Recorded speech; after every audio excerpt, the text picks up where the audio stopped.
Hello my dear students, welcome to the unique classes Prayagraj. 2 chapter geography के खत्म हो चुके हैं। रिसोर्स एंड डेवलपमेंट खत्म हो गया, forest and wild life resource खत्म हो गया और आज बारी है वाटर रिसोर्सेस की। ठीक है, वाटर रिसोर्सेज को आज हम वन शॉट सीरीज में एकदम कंप्लीट एनालिसिस करने वाले हैं। तो चलिए शुरुआत करते हैं। तो वाटर वाटर तो मतलब आसपास हर जगह हमको दिखाई देता है। क्या बोलते हैं ना कि water water everywhere, not a drop to drink, कि पानी तो हर जगह है लेकिन पीने के लिए नहीं है ना। वाटर स्कार्सिटी तो बहुत देखने को मिल रही है। कभी हमको पानी ऐसा मिल जाता है कि पूरा, आप देखो गर्मियों के टाइम पे ना पानी रेर रेर के नहाते हैं कि एकदम बाल्टी पूरा भर जाए, पानी बह रहा है, कोई मतलब नहीं, अच्छे से नहाना है। और ठंडी आते ही पानी बचाना शुरू कर देते हैं। ठीक है, हफ्ते हफ्ते में नहाते हैं। ठीक है, तो ऐसी चीजें पानी के साथ तुम्हारा कनेक्शन बना ही रहता है। ठीक है, अब आगे बढ़ते हैं। पहला अपना टॉपिक देखते हैं वाटर। ठीक है, सम फैक्ट्स एंड फिगर्स को देख लेते हैं पहले कि वाटर को लेके क्या जो है फैक्ट्स चल रहे हैं, कौन कौन से फैक्ट्स हैं।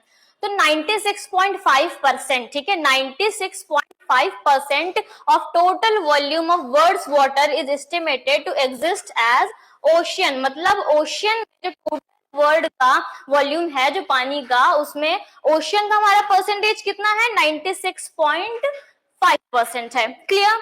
ओनली 2.5% एज फ्रेश वाटर, मतलब ओशन में हमको 96.5% पानी दिख रहा है और 2% सिर्फ और सिर्फ 2.5% ही पानी फ्रेश वाटर है। तभी मैंने बोला नहीं था कि water water everywhere, not a drop to drink, कि ओशन में तो इतना सारा हमारे पास पानी मिल रहा है कि एकदम अथाह पानी है, कि पानी ही पानी है। लेकिन जब पीने की बात आ रही तो सिर्फ 2.5% as fresh water. Nearly 70% of this fresh water occurs as ice sheet। अब वो भी देखो, 2.5% फ्रेश वाटर तो है लेकिन इतना पीने के लिए नहीं है। इसका जो 70% पानी है वो तो आइस शीट्स में है, वो तो ग्लेशियर में है। ठीक है, वो तो जमा हुआ पानी है। क्लियर। इन एंटार्क्टिका, ग्रीनलैंड, कहाँ कहाँ पे, एंटार्क्टिका हो गया, ग्रीनलैंड हो गया, या mountainous region of the world. While a little less than 30%, ठीक है, लेस देन 30% आपको पानी कहाँ दिख रहा है, ग्राउंड वाटर में।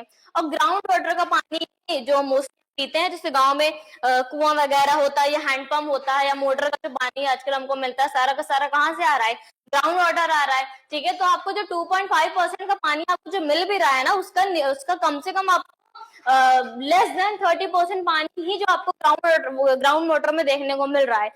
ये मत सोचना कि पानी तो बहुत ज्यादा है लेकिन पीने योग्य पानी नहीं है। Clear.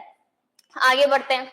India receives nearly 4% of the global precipitation and ranks 133 in the world in term of water availability पर पर्सन पर एनम। ठीक है, जब वाटर की बात आ रही है कि इंडिया के पास हर एक पर्सन के पास पर एनम कितना पानी की अवेलेबिलिटी देखने को मिल रही है, तो उसके अकॉर्डिंग बताया गया है कि 133 क्या है, इंडिया की रैंक है। ठीक है, किस बेसिस पे बताया जा रहा है कि अवेलेबिलिटी ऑफ वाटर पर पर्सन पर एनम इंडिया की रैंक कितनी है, 133 रैंक है। और 4% ही हमको यहाँ पे प्रेसिपिटेशन देखने को मिल रहा। The total renewable water resources of India are estimated at 1897 square kilometer per annum। ठीक है, तो ये आपको रिन्यूएबल रिसोर्स का, जो भी रिन्यूएबल वाटर रिसोर्स है उसका ये ऐसा एस्टिमेशन दिया गया है। ठीक है, इतनी अवेलेबिलिटी जो है ये बताई गई है। तो ये सारा तुम्हारा फैक्ट हो गया, फिगर हो गया, डाटा हो गया, जो हमने अभी जान लिया वाटर के पर्सपेक्टिव से। क्लियर।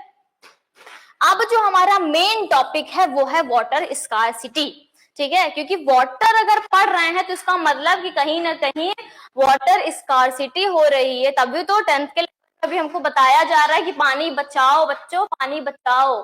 ठीक है, तो वाटर स्कार्सिटी, उसके बाद वाटर कंजर्वेशन। जब वाटर स्कार्सिटी होगी तो वाटर कंजर्वेशन तो हमको पढ़ना ही पड़ेगा। ठीक है, तो वाटर कंजर्वेशन तो पढ़ेंगे, पहले वाटर स्कार्सिटी देख लेते हैं। ठीक है, it may be an outcome of large and growing population and consequent great demands of water. ठीक है, अब पॉपुलेशन आपको पता है कि कितनी ज्यादा बढ़ती जा रही है। क्या बोला गया था कि हम तो चाइना वालों को भी क्रॉस कर देंगे। ठीक है, और किसी चीज में टॉप करें ना करें, पॉपुलेशन में टॉप कर जाना है। ठीक है। तो अब जब पॉपुलेशन इतनी बढ़ रही है तो डिमांड तो बढ़ेगी, जब डिमांड बढ़ेगी तो कोई भी रिसोर्स हो, चाहे वाटर हो या कोई अदर रिसोर्स भी हो, उसका डिप्लेशन तो तय ही तय है। तो वाटर स्कार्सिटी का मेन जो रीजन है हम ये बोल सकते हैं। उसके बाद क्या है, irrigated agriculture is the largest consumer of water. Irrigated agriculture बोला जा रहा है कि ये लार्जेस्ट कंज्यूमर है वाटर, क्योंकि खेती आपको पता है कि एग्रीकल्चर क्या हमारी तो भाई बैकबोन है, एग्रीकल्चर बहुत ज्यादा हो रही है, और एग्रीकल्चर में अगर हो रही है तो इरिगेशन तो लगेगा ही लगेगा। क्लियर। तो इरिगेशन क्या है, ये हमारा सबसे ज्यादा, इसको हम कंज्यूमर बोलते हैं, मोस्ट कंज्यूमर ऑफ वाटर बोलते हैं।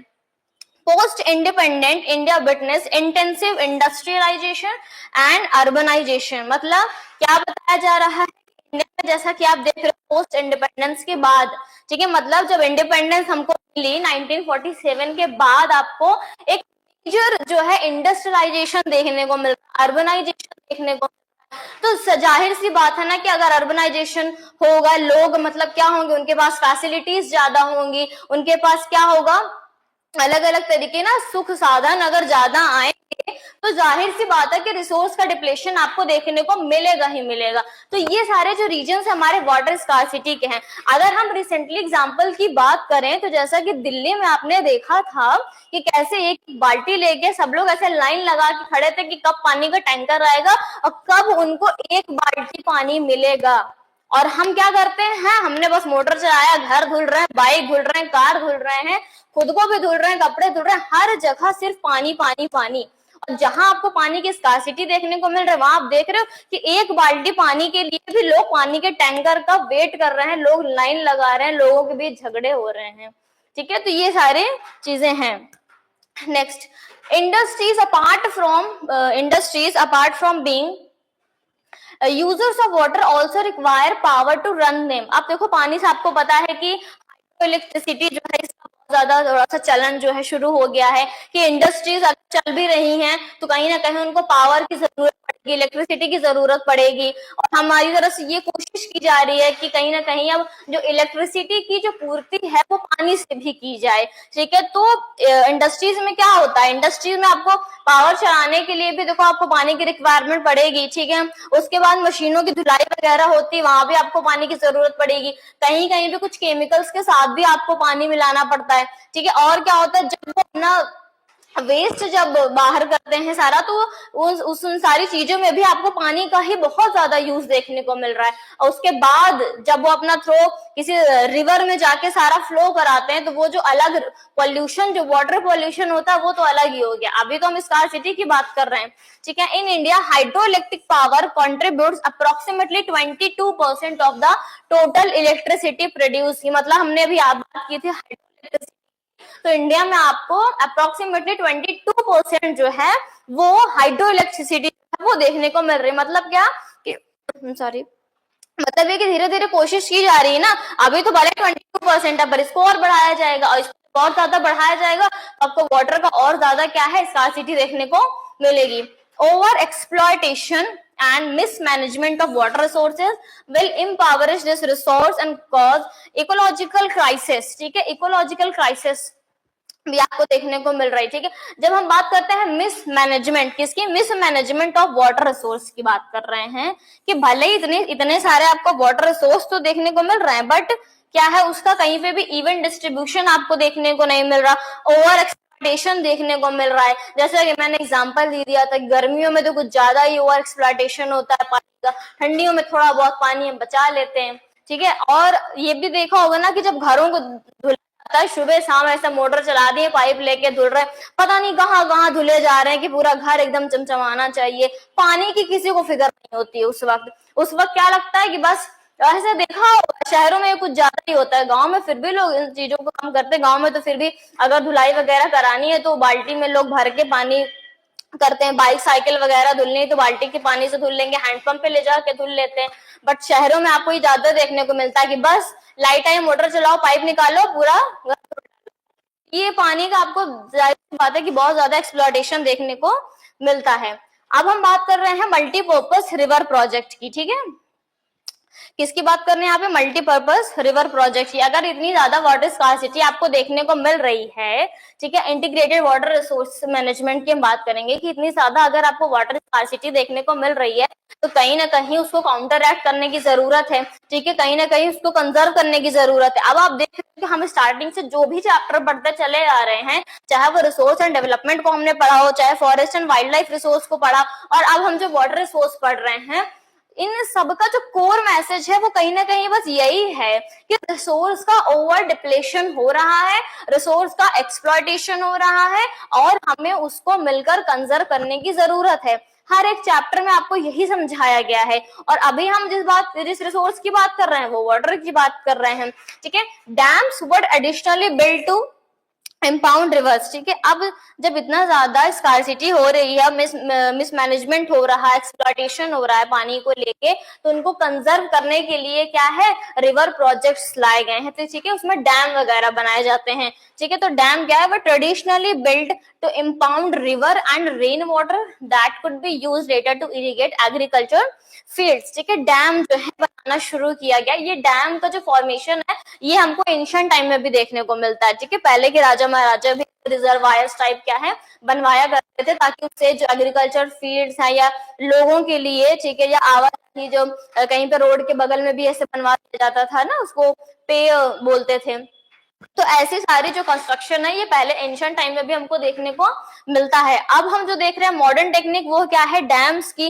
तो बड़े बड़े जो है वहां पे डैम्स को कंस्ट्रक्ट कर दिया जाता है ताकि पानी को वहां पे स्टोर करके रखा जा सके, और कभी मतलब इरिगेशन में या एग्रीकल्चर फील्ड में जब उसकी रिक्वायरमेंट हो तो उस पानी को जो है वहां पे यूज किया जा सके। Today dams are built not just for irrigation. अभी हमने क्या देखा कि स्टार्टिंग में डैम्स का जो फॉर्मेशन किया जा रहा है वो किस लिए किया जा रहा है, ताकि एग्रीकल्चर जो फील्ड्स हैं उसको वहां पे क्या किया जा सके, वहां पे इरिगेशन के लिए यूज किया जा सके।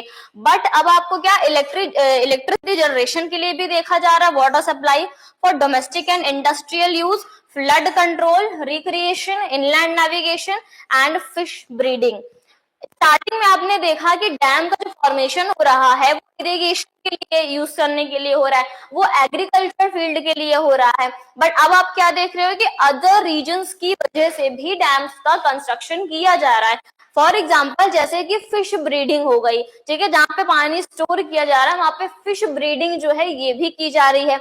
इलेक्ट्रिसिटी जनरेशन भी किया जा रहा है, ठीक है। वो होता है ना व्हील वहां पे जाके लगा देना और उसी जब वो पानी से चलता है, ऐसा हम लोगों ने 9th 10th या 7th 8th में भी ऐसे सारे प्रोजेक्ट्स मिला करते थे ना, हाइड्रो इलेक्ट्रिसिटी पावर प्लांट वाले, कि ऐसे वहां पे टर्बाइंस लगा देते हैं, जब पानी का फ्लो आता है तो टर्बाइंस वहां पे घूमती हैं, ठीक है, और अभी मशीनरी वैसी लगाई जाती है कि उससे इलेक्ट्रिसिटी को जनरेट किया जाता है। तो ये सारे काम भी जो है डैम्स की वजह से हो पा रहे हैं। फ्लड को कंट्रोल किया जा रहा है। अब देखो ये फ्लड का कंट्रोल वाला जो थोड़ा सा एस्पेक्ट है वो थोड़ा सा आपको विरोधाभासी भी देखने को मिल रहा है। क्यों ऐसा मिल रहा है, क्योंकि हमको ये बताया जा रहा है कि डैम्स को बनवाया जा रहा है ताकि फ्लड को कंट्रोल किया जा सके। बट अगर आप देखो कभी कभी ऐसा भी हो जाता है कि डैम का पानी इतना ज्यादा हो जाता है कि उसको खोल दिया जाता है, और जब डैम का पानी छोड़ा जाता है तब वहां पे फ्लड की सिचुएशन बन जाती है। तो ये थोड़ा सा विरोधाभासी टाइप है। क्लियर। अब आगे देख लेते हैं। For example in the Sutlej Beas river basin the Bhakra Nangal project water is being used both for hydel power production and irrigation. Example आपको दिया जा रहा है किसका, कि सतलज बियास रिवर बेसिन पे जो पावर प्रोजेक्ट है वो क्या है, भाखरा नांगल प्रोजेक्ट, ठीक है। इसका तो आप लोगों ने सुना होगा, ठीक है, जीएस में भी आता है और नॉर्मल सब्जेक्ट में भी, हम 6th 7th में भी ऐसे एग्जांपल्स देखते चले आ रहे हैं कि भाखरा नांगल के नाम का जो है एक रिवर प्रोजेक्ट जो है चल रहा है, और इसका पानी सिर्फ और सिर्फ हाइडल पावर के लिए नहीं होता, सिर्फ इलेक्ट्रिसिटी के लिए नहीं बल्कि इरिगेशन, मतलब यहाँ पे दोनों काम जो है इस डैम से हो रहे हैं। Similarly the Hirakud project, Hirakud project भी आपको देखने को मिल रहा है महानदी बेसिन पर। It integrates conservation of water with flood control. इसका क्या यहाँ पे काम है, इसका ऑब्जेक्टिव क्या, फ्लड कंट्रोल। तो हीराकुद बांध हो गया जो कि फ्लड कंट्रोल का ऑब्जेक्टिव है। दूसरा हमने देखा भाखरा नांगल वाला जहां पे आपको इरिगेशन और हाइड्रो इलेक्ट्रिसिटी दोनों ही ऑब्जेक्टिव देखने को मिल रहे हैं। एक है Jawaharlal Nehru, just wait, Jawaharlal Nehru proudly proclaimed the dams as the temple of modern India. इस पॉइंट को आपको नोट करना है, इसको आपको आंसर में आप मेंशन करोगे तो it will be better. The dams are the temples of modern India. ये आपसे वन वर्ड में भी क्वेश्चन पूछ सकता है कि ये स्टेटमेंट किसके द्वारा कहा गया है कि the dams are the temples of the modern India. कि डैम्स मॉडर्न इंडिया का टेम्पल्स किसने कहा है? जवाहरलाल नेहरू ने कहा है. Clear. Multi-purpose project and large dams have also been the cause of many new environmental movements like the Narmada बचाव आंदोलन एंड द टिहरी डैम आंदोलन. ठीक है, हमने ये देखा कि डैम अगर कंस्ट्रक्ट हो रहे हैं तो उससे फायदे क्या हो रहे हैं, उसका ऑब्जेक्टिव क्या क्या है. फ्लड कंट्रोल है, इरिगेशन है, रिक्रिएशन है, फिश ब्रीडिंग है, तो ऐसे हाइड्रो इलेक्ट्रिसिटी का है. तो बहुत सारे हमको यूज तो देखने को मिल रहे हैं, बहुत सारे बेनिफिट तो देखने को मिल रहे हैं. बट आप ये भी सोचो ना कि इतना बड़ा बड़ा अगर डैम कंस्ट्रक्ट हो रहा है तो उसका नेगेटिव इम्पैक्ट भी तो कुछ ना कुछ होगा. आपको पता है एक सिक्के के दो पहलू होते हैं. एक तरफ आपको पॉजिटिव इम्पैक्ट मिल रहा है तो कहीं ना कहीं आपको नेगेटिव इम्पैक्ट भी देखने को मिलेगा ही मिलेगा. अब अगर इतना ज्यादा कंस्ट्रक्शन हो रहा है, ठीक है, सबसे पहले तो ये कि मान लो जिस जगह पर डैम का कंस्ट्रक्शन किया जा रहा है वहां पर मान लो कोई रह रहा होगा तो उनको क्या किया जाएगा, उनको वहां से डिस्प्लेस किया जाएगा. तो एक तो वो चीजें हो गई कि जो ऐसे ऑर्डिनरी पीपल्स जो वहां पे रह रहे हैं उनकी लाइफ पे भी तो इफेक्ट पड़ रहा है. उनका घर छीना जा रहा है, उनकी जमीन वहां से ले ली जा रही है. ठीक है, उनको डिस्प्लेस कर दिया गया वहां से. और उसके बाद इतने जो बड़े अमाउंट में जो कंस्ट्रक्शन हो रहा है उसकी वजह से इन्वायरमेंटल डिग्रेडेशन भी होता है. ठीक है, इन्वायरमेंट पर बहुत बड़ा इम्पैक्ट पड़ता है इन डैम्स के कंस्ट्रक्शन की वजह से. ठीक है, तो ये सारी चीजें तो इन्हीं के लिए जो है कुछ ऐसे प्रोग्राम्स भी चलाए गए, कुछ ऐसे आंदोलन हुए हैं जैसे कि नर्मदा बचाओ आंदोलन और दूसरा क्या है टिहरी डैम आंदोलन. ठीक है, तो ये दो आंदोलन के नाम आपको याद रखने हैं. आंसर में आपको मेंशन करना है कि डैम्स का जब निगेटिव इम्पैक्ट हो रहा है तो उसके लिए कौन कौन से आंदोलन किए गए थे. नेक्स्ट, तो ये आपके कुछ डैम की फोटोज हैं. ये डैम है, देख लीजिए ऐसे होते हैं. क्लियर. नेक्स्ट, अब देखो नर्मदा बचाओ आंदोलन की जब हमने बात की थी तो उसमें क्या हुआ था कि नर्मदा बचाओ आंदोलन और save Narmada movement is a non governmental organisation, a non governmental, ठीक है, और मतलब क्या है, एनजीओ है. ठीक है, क्या है, एनजीओ है, non governmental organisation. It mobilised tribal people, farmers, environmentalist, human rights activist against the Sardar Sarovar dam. Dam का नाम याद रखो कि सरदार सरोवर डैम जो वहां पे कंस्ट्रक्शन किया गया था उसके खिलाफ इस आंदोलन को चलाया गया था. उसमें हिस्सेदारी किसकी किसकी थी? जो हमारे इन्वायरमेंटलिस्ट हैं, ह्यूमन राइट्स के जो मेंबर्स हैं, एक्टिविस्ट जो हैं, जो फार्मर्स हैं, जो ट्राइबल पीपल्स हैं. फार्मर्स ट्राइबल पीपल्स क्यों? क्योंकि इनको यहाँ से डिस्प्लेस किया गया था. क्लियर. अब build across the Narmada river in the Gujarat. कहां पे हुआ था? गुजरात. तो मेन पॉइंट्स आपको याद रखने हैं.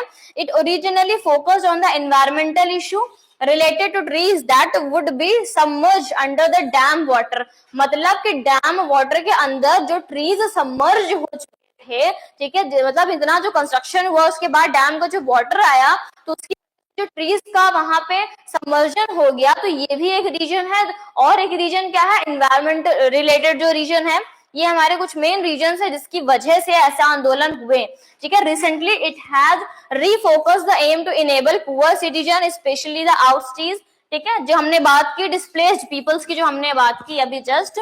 ठीक है, to get rehabilitation facilities from the government. कि अगर उनको डिस्प्लेस किया गया है तो कहीं ना कहीं उनकी दूसरी जगह व्यवस्था की जाए. ठीक है, तब तो ठीक होगा कि चलो कोई बात नहीं. अगर ऐसा कुछ नेगेटिव इम्पैक्ट हो रहा है तो जो अगर लोगों के ऊपर कोई इम्पैक्ट हुआ तो उसको हम काउंटर एक्ट कर सकते हैं. बट ऐसा क्या हो रहा है कि कंस्ट्रक्शन हो रहा है, लोग वहां पे रह रहे हैं, डिस्प्लेस किया जा रहा है, उनके कोई रिहैबिलिटेशन की कोई फिगर ही नहीं की जा रही. तो इन चीजों की वजह से और इन्वायरमेंटल डिग्रेडेशन हो रहा है.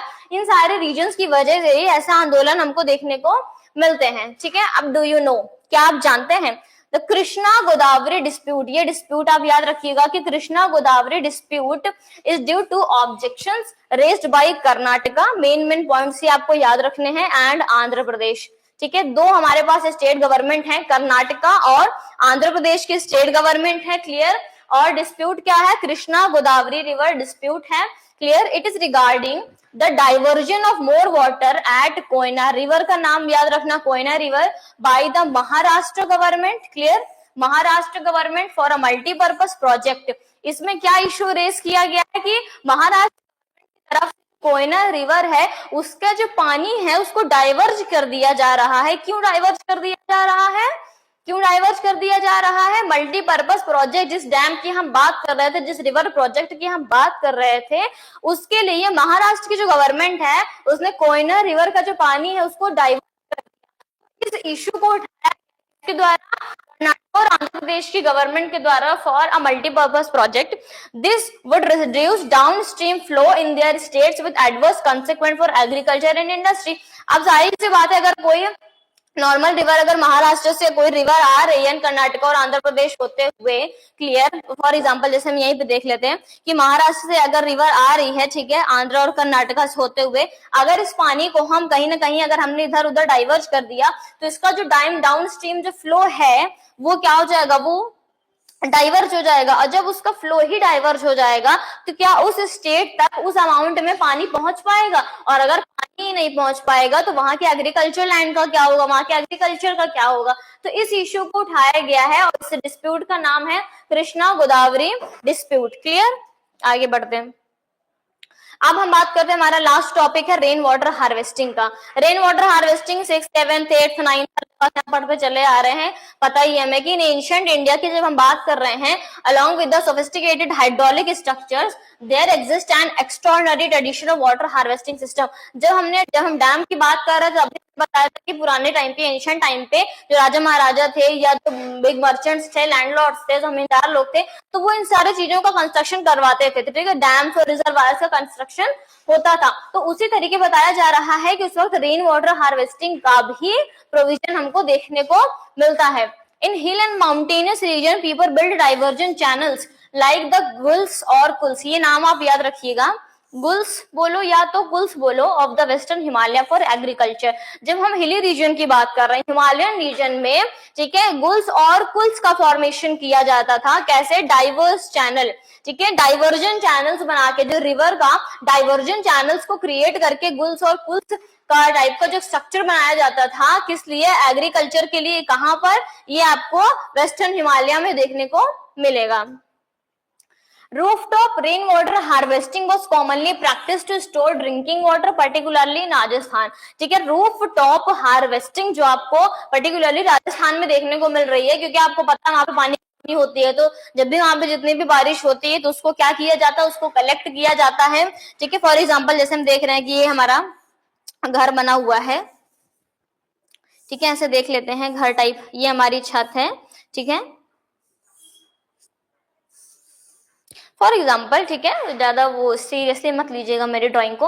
तो मान लो कि छत है, तो यहाँ पे जब ऐसे मान लो जब बारिश हो रही है तो इस रेन वाटर को क्या किया जा रहा है, एक चैनल लगा के यहाँ पे से इसको स्टोर किया जा रहा है। ठीक है, यहाँ पे पाइप लगा के इस पानी को नीचे ले आ रहे हैं और एक अंडरग्राउंड जो हमारे पास टैंक देखने को मिल रही है, और यहाँ पर हम उस पानी को स्टोर कर लेते हैं फॉर ड्रिंकिंग पर्पज या फॉर अदर पर्पजेस। ठीक है, अब हम बात करते हैं इन arid and semi arid region agriculture fields were converted into rain fed storage structure that allowed the water to stand and moisten the soil like the khadins in Jaisalmer and Johats in other parts of Rajasthan. आप नाम याद रखिएगा main कि खादिन जिसको बोला गया है, ठीक है, एक तो हो गया खादिन जो कि जैसलमेर में बोला गया है, दूसरा जोहात हो गया जिसको हम अदर पार्ट्स ऑफ राजस्थान में बोलते हैं। कि जब हम बात कर रहे हैं कि एरिड और सेमी एरिड वाले रीजन, मतलब मोस्टली हम राजस्थान की बात कर रहे हैं कि एग्रीकल्चर फील्ड्स को ही रेन फेड स्टोरेज स्ट्रक्चर के तौर पे बना दिया गया है। ठीक है, कि अगर बारिश वहां पे आए तो वो उसको ज्यादा से ज्यादा रिटेन कर सके, ज्यादा से ज्यादा एब्जॉर्ब कर सके। क्लियर, ऐसे स्ट्रक्चर्स बनाए गए हैं ताकि जो सॉइल हो वो मॉइस्चर रह सके। ठीक है, सॉइल क्या रह सके, मॉइस्ट एकदम रह सके, कि रेन वाटर जो वहां पे आ रहा है उसको इस तरीके से हम यूटिलाइज कर सकते हैं, जिसको हम बोल रहे हैं कि जैसलमेर में खादिन्स बोला जा रहा है और अदर पार्ट्स ऑफ राजस्थान में जो हाथ बोला जा रहा है।